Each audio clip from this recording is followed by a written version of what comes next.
आपने अक्सर सेलिब्रिटीज और रिच पीपल को लुई विटॉन का बैग फ्लॉन्ट करते हुए देखा होगा, लेकिन क्या आपको पता है कि इस एक बैग की कीमत कितनी होगी? एलवी ब्रांड का एक साधारण सा बैग भी लाखों में आता है। अभी हाल में ही बॉलीवुड एक्ट्रेस दीपिका पादुकोण पहली ऐसी भारतीय बनी जिसे लुई विटॉन ने अपना हाउस एम्बेसडर बनाया। दीपिका के हाउस एम्बेसडर बनते ही इस खबर को दुनिया के बड़े से बड़े मीडिया हाउस ने कवर किया था। पूरी दुनिया में एलवी के बैग्स के जलवे है और इसमें कोई डिबेट नहीं है कि लुई विटॉन के प्रोडक्ट्स लोगों के लिए एक स्टेटस सिंबल है। लेकिन क्या आप जानते हैं कि पूरी दुनिया को स्टेटस सिंबल देने वाले इस ब्रांड के फाउंडर खुद दाने दाने को मोहताज थे? अरबों का बिजनेस करने वाली इस कंपनी का मालिक एक 13 साल का होमलेस लड़का था जिसके पास अपना घर तक नहीं था। कौन था ये लुई विटॉन और कैसे खड़ा किया उसने इतना बड़ा लग्जरी ब्रांड जिसे अफोर्ड करना हर आदमी के बस की बात नहीं है? क्या है लुई विटॉन के जीवन की वो कहानी जिसने इन्हें हमेशा हमेशा के लिए अमर कर दिया? तकदीर उनकी भी होती है जिनके हाथ नहीं होते, और लुई विटॉन भी ऐसे ही एक इंसान थे जिसके पास खाने रहने तक के पैसे नहीं थे, लेकिन उन्होंने अपनी मेहनत और जुनून से एक ऐसा लग्जरी ब्रांड बना डाला जो लोगों के लिए स्टेटस सिंबल बन गया। इन्होंने अपनी किस्मत पर रोने से ज्यादा उसे बनाने में अपना समय लगाया। लुई विटॉन 4 अगस्त 1821 को ईस्टर्न फ्रांस में एक गरीब परिवार में जन्मे। इनके पिता जेवियर विटॉन एक किसान थे और माँ कुरोनी गेलार्ड एक हैट मेकर थी। लुई ने बचपन से ही अपने परिवार में गरीबी और परेशानी देखी थी, जिस कारण काफी कम उम्र से ही लुई भी अपने पिता के साथ किसानी करने लगे। काम करते करते कब सुबह से शाम हो जाती, लुई को कोई खबर ही नहीं होती। जैसे तैसे परिवार चल रहा था, लेकिन जब लुई 10 साल के हुए तो उनकी माँ गुजर गई और लुई ने काफी कम उम्र में अपनी माँ को खो दिया। लुई के फादर ने कुछ समय बाद दूसरी शादी कर ली, जिसका लुई की जिंदगी पर काफी बड़ा असर पड़ा। लुई की सौतेली माँ किसी डेली सोप की विलेन से कम नहीं थी। लुई को हर वक्त परेशान करती, कई बार तो वो लुई विटॉन को खाने तक को तरसा देती थी। किसी तरह लुई ने कुछ समय तक तो ये सब झेला, लेकिन जैसे ही लुई के पिता ने इस दुनिया को अलविदा कहा, लुई तुरंत अपनी सौतेली माँ को छोड़कर अपने घर से भाग गया। कहीं पर पहुंचने के लिए कहीं से तो निकलना पड़ता ही है, और अब विटॉन का घर छोड़ना भी उन्हें एक नए रास्ते पर ले जाने वाला था जिसने उनकी लाइफ को हमेशा हमेशा के लिए बदल कर रख दिया। 1835 में केवल 13 साल की उम्र में लुई अकेले अपने घर को छोड़कर निकल पड़े पेरिस की ओर, जहां लुई विटॉन का भाग्य करवट लेने वाला था। घर से पेरिस की दूरी लगभग 450 किलोमीटर थी, लेकिन विटॉन ने हिम्मत नहीं छोड़ी। पास में पैसे नहीं थे और ना ही रहने का कोई दूसरा गुजारा था। ऐसे में विटॉन 2 साल तक पैदल सफर करते हुए फाइनली पेरिस पहुंच गए। लेकिन विटॉन ने इन 2 सालों में कई सारे स्किल सीख लिए जिससे उनका गुजारा भी होता रहा, और जब वो पेरिस पहुंचे तब तक वो छोटे मोटे स्किल्स जैसे कि क्राफ्ट्समैनशिप, आर्टिजन और कुकिंग जैसे कामों को अच्छे से सीख चुके थे। उन दिनों पेरिस में इंडस्ट्रियलाइजेशन का दौर चल रहा था। पेरिस में फर्स्ट रेलवे लाइन भी ओपन हुई थी, जिस वजह से लोग कहीं भी जाने के लिए ट्रेन का इस्तेमाल करने लगे थे। लगातार हो रहे वॉर्स की वजह से भी लोग अपना सारा सामान लेकर एक जगह से दूसरी जगह कम्यूट करते रहते थे। लोग अपने सामान को सही तरीके से पैक करने के लिए बॉक्समैन को हायर करने लगे, जिनका काम बॉक्सेस को सही तरीके से सेट करना होता था। विटॉन ने यहाँ कोशिश की और उन्हें भी बॉक्स पैकर का काम मिल गया। वो अक्सर बॉक्सेस को सेट करते हुए उसमें कई कमियां निकाल लेते थे, जैसे कि बॉक्सेस का भारी होना और बॉक्सेस का अच्छा शेप नहीं होना, जिससे उसकी स्टॉलिंग में भी दिक्कत आती थी।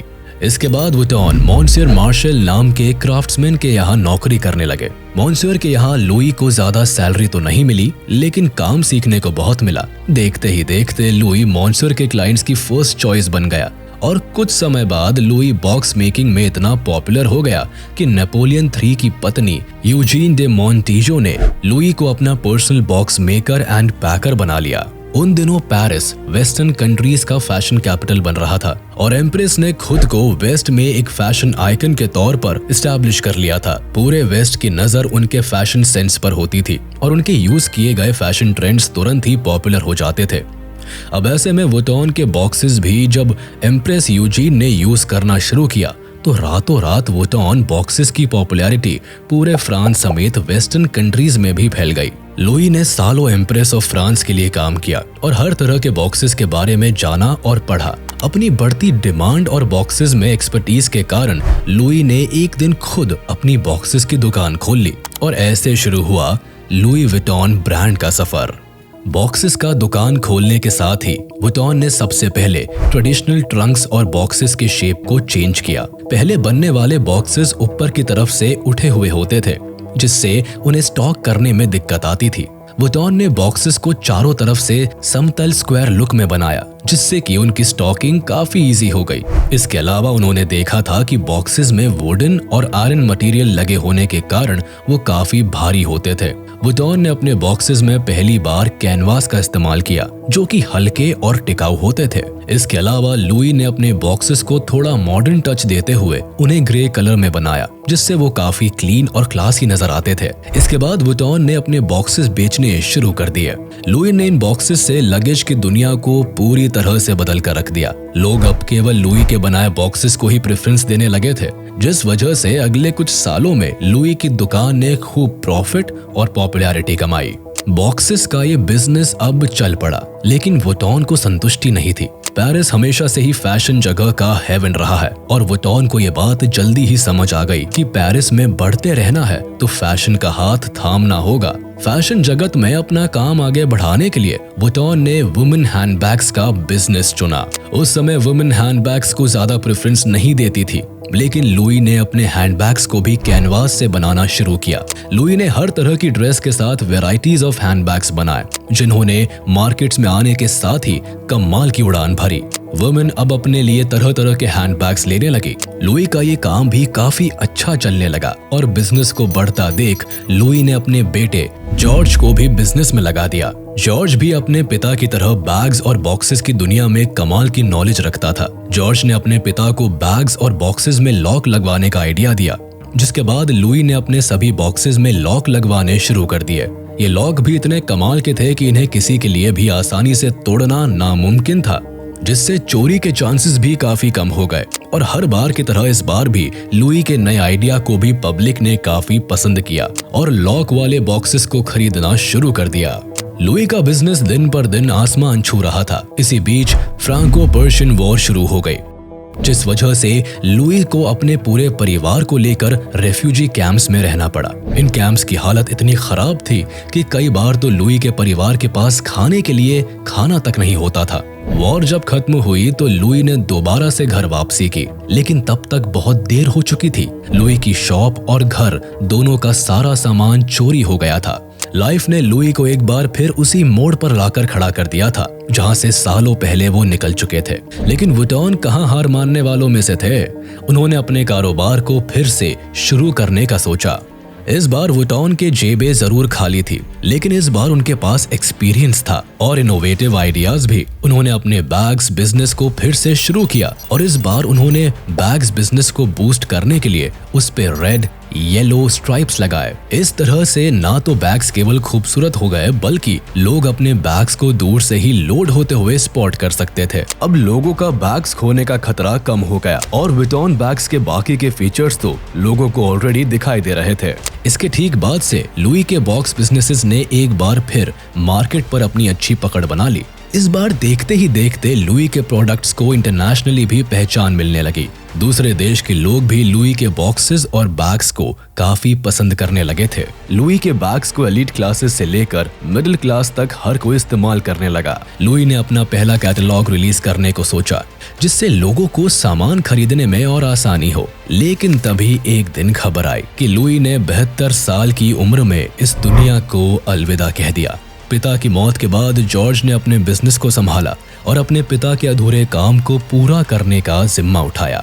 वुइटन के मौत के बाद अब बैग्स एंड बॉक्सेस का बिजनेस अब उनके बेटे जॉर्ज के हाथ में आया। वुइटन की तरह जॉर्ज भी इनोवेटिव बिजनेस स्ट्रैटेजी में बिलीव करता था। जॉर्ज बॉक्स बिजनेस संभालने के दौरान यूएस वर्ल्ड फेयर में गए और वहां उन्होंने यूएस में पहली लुई वुइटन की शॉप खोली। इसी टूर पर उन्होंने लुई वुइटन के नाम पर क्लासिक एलवी टैग भी बनाया। इस टैग के कारण लुई के प्रोडक्ट्स को लोगों में एक अलग पहचान मिली, जो आज भी आपको लुई वुइटन के प्रोडक्ट्स पर देखने को मिलता है। बिजनेस को आगे बढ़ाने और लुई वुइटन के ब्रांड को अलग पहचान देने के लिए जॉर्ज ने अब बनने वाले बॉक्सेस में ताला लगाना शुरू कर दिया। ये ताले इतने मजबूत होते थे कि इन्हें तोड़ना चोरों के बस की बात नहीं थी। उन दिनों वर्ल्ड वॉर्स का दौर था। लोग अपना पूरा सामान उठाकर यहाँ वहाँ रिसेटल हो रहे थे। ऐसे में लोगों का सामान चोरी हो जाना एक आम समस्या बन गई थी। लॉकर वाले बॉक्सेस ने लोगों के इस समस्या को चुटकी में दूर कर दिया। अब एलवी बॉक्सेस का क्रेज पूरे वेस्ट में फैल गया। एलवी अब रिटेलर शॉप्स ओपन करने लगे और unique handmade boxes and bags बनाकर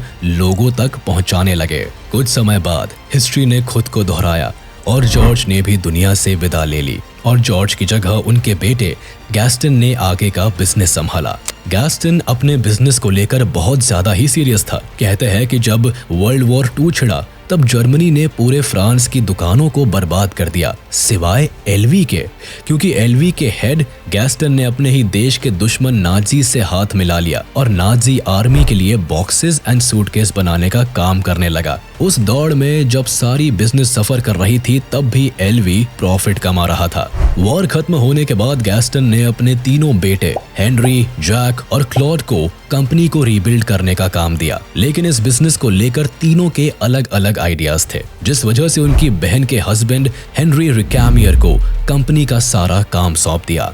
गैस्टन की भी तब तक मौत हो चुकी थी, लेकिन हेनरी ने बिजनेस को गैस्टन से भी ज्यादा ग्रोथ दी। इस वक्त हेनरी ने मार्केट रिसर्च किया, तब उन्हें पता चला कि रिटेलर्स एलवी बैग्स और बॉक्सेस को 100% प्रॉफिट पर बेच रहे हैं। यानी कि एलवी की एक बैग की कीमत अगर 50,000 है तो रिटेलर्स इसे 1 लाख में बेच रहे हैं। इससे रिटेलर्स को तो तगड़ा मुनाफा हो रहा है, लेकिन एलवी को कुछ नहीं मिल रहा। इससे उन्हें यह भी पता चला कि उनके बायर्स मार्केट में दुगना पैसा देकर भी उनके प्रोडक्ट्स को खरीद रहे हैं। ऐसे में हेनरी ने तुरंत रिटेलर्स को प्रोडक्ट सप्लाई करना बंद कर दिया और सीधे ही अब अपने वर्कशॉप से कस्टमर्स को सर्व करने लगा। इस तरह कंपनी ने ना तो केवल रिटेलर्स को आउटकास्ट कर दिया, बल्कि कस्टमर्स को सीधे प्रोडक्ट बेचकर ज्यादा मुनाफा कमाया। इससे कस्टमर सर्विस भी बेहतर हुई और नकली प्रोडक्ट्स भी बाजार में आने बंद हो गए। इससे कस्टमर्स की लॉयल्टी बढ़ी और लोगों ने बढ़ चढ़ कर एलवी के प्रोडक्ट्स खरीदने शुरू कर दिए। हेनरी ने बहुत कम समय में पूरे एशिया की लग्जरी मार्केट प्लेस को कैप्चर कर लिया और जो बिजनेस किसी समय में $20 मिलियन का हुआ करता था, हेनरी ने उसे केवल 6 सालों में $260 मिलियन का बना दिया। आज एलवी का एनुअल प्रॉफिट 21 बिलियन यूरोज है। आज एलवी न केवल बैग्स बनाता है बल्कि shoes, perfumes, watches, jewellery, accessories, sunglasses, books और तो और टॉयलेट्स तक बनाता है। आज एलवी के पास एक से बेहतर एक डिजाइनर्स है जो इनके प्रोडक्ट्स को बेहतरीन और यूनिक डिजाइन और पर्सनलाइज इनोवेशन के साथ मार्केट में उतारते हैं। इवन एलवी में काम करने वाले एक मामूली क्राफ्ट्समैन को भी करीब 2 साल तक की ट्रेनिंग दी जाती है, जिससे इनके प्रोडक्ट्स में कोई छोटी सी गलती की भी गुंजाइश ना हो। इनके कुछ प्रोडक्ट्स तो ऐसे भी होते हैं जिन्हें केवल असेंबल होने के लिए ही करीब 300 स्टेजेस से गुजरना पड़ता है। शायद यही कारण है कि एलवी आज दुनिया में अपनी कमाल की सेल्स और करीब $30 बिलियन के मार्केट कैपिटलाइजेशन के साथ दुनिया की नंबर 1 ब्रांड बना हुआ है। हमारी आज की वीडियो एक ऐसे अनाथ, बेघर और बेसहारा लड़के की थी जिसके पास ना कोई सपोर्ट था और ना ही कोई उम्मीद। लेकिन कहते हैं ना कि लहरों से डरकर नैया पार नहीं होती, कोशिश करने वालों की कभी हार नहीं होती।